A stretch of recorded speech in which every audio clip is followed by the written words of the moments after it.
여기 평범한 은행원에서 세계 최고의 팀 중 하나인 유벤투스 감독까지.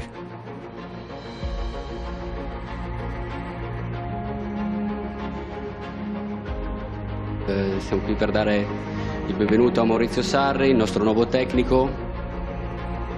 La sensazione è stata forte.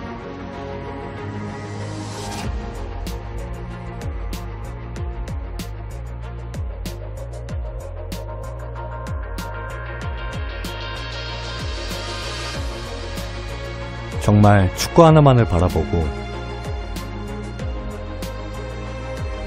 모든 것을 버리고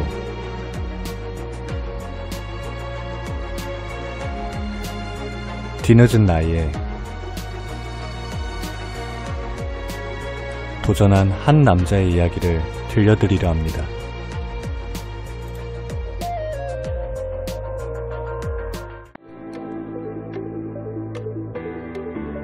사리는 평범한 은행원으로 퇴근 후 좋아하는 축구를 즐기는 평범한 일반인이었습니다. 특히나 사리의 직장은 굉장히 유연한 근무 환경이었는데 오전에 일을 다 끝낸다면 오후엔 자유롭게 시간을 쓸 수 있어 사리는 그것을 이용 오전에 고객을 만나 일을 처리한 후 오후에는 자신이 좋아하는 축구를 위해 시간을 쓰곤 했습니다. 사리는 그렇게 남는 시간에 좋아하는 운동을 하며 일을 하고 있었고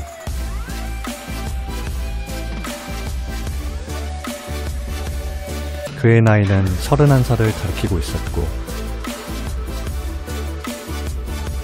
사리는 USD 시타라는 8부 리그 아마추어 팀으로 선수로서 참여하게 되었습니다.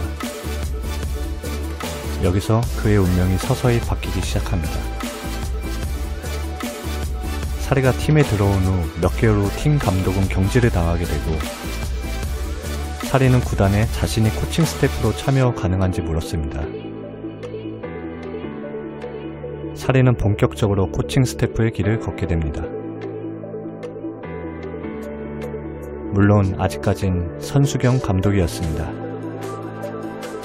이후 그는 자신의 퇴근 시간인 저녁 6시를 기점으로 매일 항상 7시 15분에 연습장에 나와 9시 30분까지 훈련을 진행하며 감독으로서 첫 발을 내딛게 됩니다. 당시 있었던 일화 중 하나를 소개하자면 어느 날 엄청난 대패를 당한 사리의 팀 선수들은 다음날 훈련장에서 사리한테 한 소리 듣겠구나 하고 생각을 하고 있었습니다. 그리고 훈련날이 되어 훈련장에 도착한 사리는 선수들에게 아무 말도 하지 않고 블랙보드에 위대한 자는 넘어지지 않는 자가 아니라 넘어져서 다시 일어서는 자다 라고 쓴 후 한마디도 하지 않은 채 훈련을 진행했고 그런 사리의 모습과 문구는 선수들의 머리와 가슴을 강타했습니다. 그리고 이어진 경기에서 승리는 물론 나아가 최종 우승을 거머쥐게 되었습니다. 10년 가까이 은행과 축구장을 번갈아가며 자신의 꿈을 쫓던 사리는 드디어 그 꿈을 쫓는 것이 아니라 직접 손으로 꿈을 잡으려 했습니다. 테골레토 팀에 부임하게 되면서 사리는 은행원이라는 자신의 직업을 버린 채 축구라는 꿈속으로 뛰어든 것입니다. 그의 나이 40세였습니다. 그렇게 그의 도전은 여기서부터 시작이 됩니다. 사리는 4부 리그인 세리에 D로 부임을 하게 되고 사리는 새 팀에 부임하게 되면서 선수들에게 심리적인 훈련을 진행시켰는데 4부 리그 선수들은 그의 이런 모습을 이해하지 못하였습니다. 그들에게는 체력 훈련이 아닌 심리 훈련은 생소했기 때문입니다. 팀을 3부 리그로 올린 사리는 세리에 B 페스카라에 부임하게 되며 본격적으로 자신의 이름을 전국에 알리게 됩니다. 그러나 그것도 잠시. 이후 7년간 3부, 4부를 오가며 프로의 벽을 느끼게 됩니다. 세리에 B 엠폴리에 부임하게 되면서 자신의 인생팀 중 하나를 만나게 됩니다. 당시 2부 리그였던 엠폴리는 유망주들이 많던 팀으로 유치원이라 불릴 정도로 어리고 좋은 선수들이 많았습니다. 이 팀에 필요한 건 이들을 이끌 수 있는 좋은 리더였습니다. 사리는 엠폴리 부임 첫 해의 4위를 기록, 승격 플레이오프에 턱걸이 하나, 아쉽게도 지역 라이벌이던 리보르노에 패하며 좌절됐습니다. 하지만 이어진 두 번째 시즌에서 엠폴리는 리그 순위 2위로 당당하게 1부인 세리에로 직행하게 되고, 엠폴리는 승격팀이라고 믿기지 않을 정도로 좋은 모습을 보여주며 당당히 15위를 기록, 승격 첫 해에 잔류하게 됩니다. 당시 엠폴리 선수들은 현재 세리에 각 팀에서 심심치 않게 보일 정도로 좋은 선수 구성이었지만 사리의 지도력이 더 빛났던 팀이었습니다.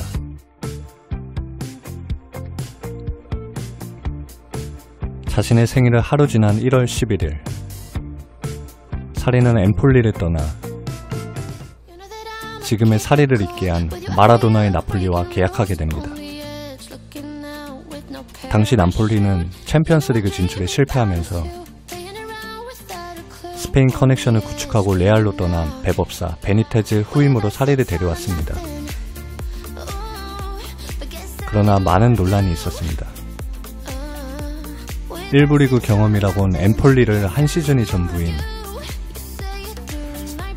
무명의 감독을 데려왔으니 나폴리의 신인 마라도나나 팬들은 공개적으로 구단을 비난했습니다. 아무튼 그렇게 논란 속에 펼쳐진 나폴리의 첫 시즌, 사리는 초반 3경기에서 2무 1패를 기록하며 승점 2점을 수확, 마라도나와 나폴리의 팬들의 우려를 불식시키지 못하나 했으나,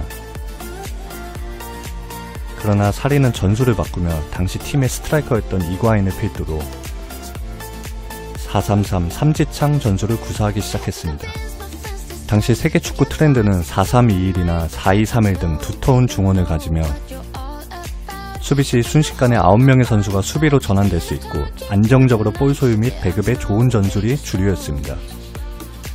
그러나 사리는 양쪽 사이드로 넓게 벌려버리는 클래식한 3톱 전술을 들고 온 것입니다. 시대를 역행하는 전술이었지만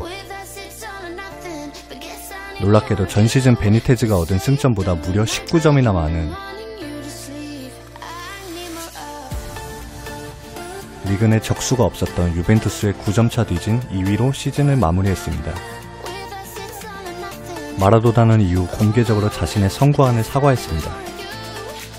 그렇게 혜성처럼 등장한 무명의 감독의 세리에는 난리가 나며 3톱 전술을 극찬하며 리그에선 너도나도 3톱을 따라하기 시작합니다. 특히나 나폴리에서는 한 시즌 만에 수많은 선수들이 급성장하게 됩니다. 인시네와 함식, 카예온 등 전 시즌보다 훨씬 좋은 기량을 보여주며 성장하게 되고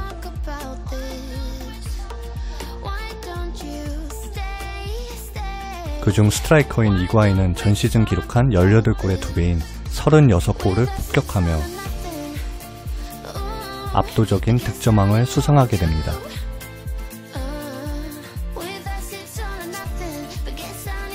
다음 시즌이 더욱더 기대되는 사리의 나폴리였습니다.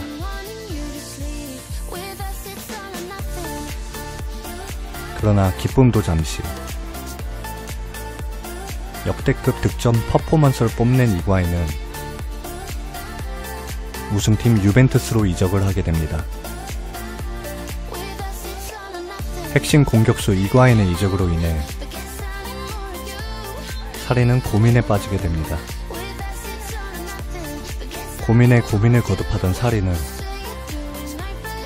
비책을 꺼내게 되고 그 유명한 사리볼은 이때 만들어지게 됩니다.